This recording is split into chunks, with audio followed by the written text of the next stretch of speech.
kilicho kinyume na kanisa. Lakini leo ukienda kwenye makanisa, mtu akifanya makosa, akitenda dhambi, wanamtengea kiti cha nyuma ili aendelee kuleta fungu la 10 na sadaka, ili aendelee kuleta zaka, ili aendelee kuleta sadaka, ili aendelee kuleta fungu la 10. Sisi hatuangalii fungu la 10, hatuangalii sadaka, tunaangalia heri wenye moyo safi, maana hao ndio watakaomuona Bwana. Wawe ni wawili, ni wenye moyo safi; wawe ni watatu, ni wenye moyo safi. Hatuangalii wingi na wala pesa na wala magari. Uwe na gari, ukienda kinyume tunakwambia washa gari lako, beba ni Biblia yako, kwenda.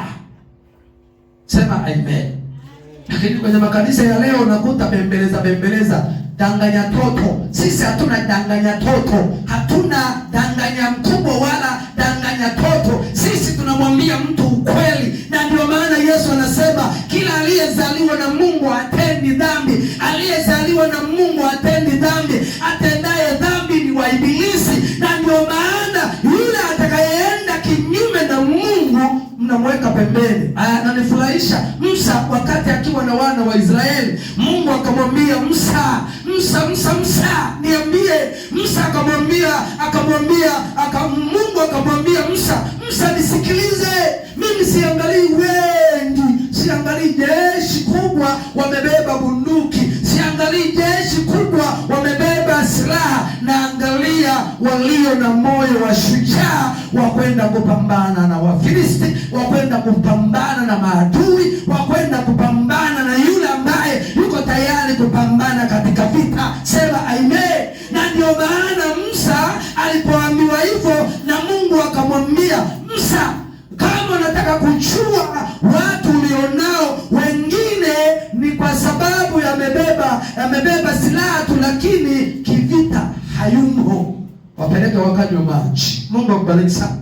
Yeyote atakayekunywa maji akaweka silaha yake pembeni, akachukua maji akaanza kunywa kwa mikono yake miwili, mwambie akae pembeni. Na yeye na mwingine atakayekunywa maji amebeba silaha yake, alafu akainama kwenye maji akaanza kunywa maji kama mbwa, lakini silaha yake iko pale pale. Maana maadui wanaweza wakajikuta wamejificha kwenye maji, ukapambana nayo kwa sababu uko tayari wakati wowote wa vita. Lakini yule ambaye aliyechukua silaha yake akaiweka pembeni, huyo mwambie akae kushoto. Mungu akubariki sana. Waliokunywa maji, walioweka silaha wakanywa maji, walikuwa ni wengi kuliko wale ambao waliokunywa maji wakiwa wamebeba silaha zao. Mungu akubariki sana.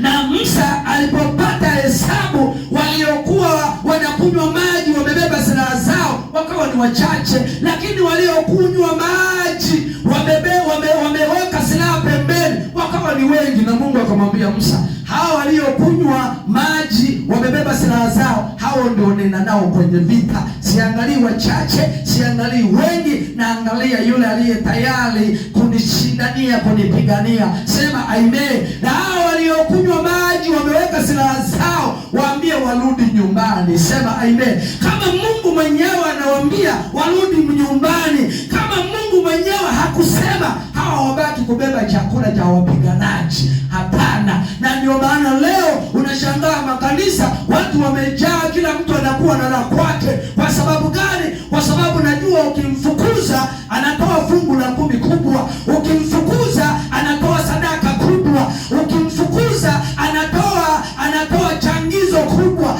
ukimfukuza anatoa sadaka kubwa. Sisi hatuangalii watu wanatoa pesa kubwa, tunaangalia wenye moyo safi. Sema amen. Hata kama waliobaki hawana hata 100, hao ndio wanastahili katika hekalu la Mungu, wanastahili katika kanisa la Mungu, wanastahili katika ufalme wa Baba. Sema amen. Hebu jipigie makofi wewe ambaye uliyefanya